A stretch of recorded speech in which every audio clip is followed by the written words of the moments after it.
Welcome to Penrose Learning, where we make understanding easy. You start by pinpointing the share code that failed. You must know the exact layout name the system is looking for. Once identified, search every res/layout and any qualified layout folders: layout land, layout SW600DP, layout V21, etc. Make sure file names match exactly, including underscores and lowercase letters, because Android resource resolution is literal. After finding it or not finding it, note which module and which product flavor the failing configuration uses so you can act without guessing. Next, fix where the layout lives and why it was skipped. If the file was in the wrong module, move it into the app module's res/layout. If qualifiers prevented a match, place a default in res/layout so every configuration has a fallback.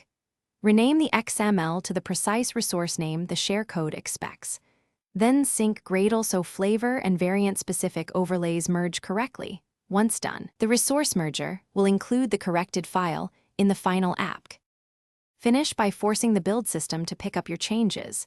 Invalidate caches and restart Android Studio, or run clean project and rebuild.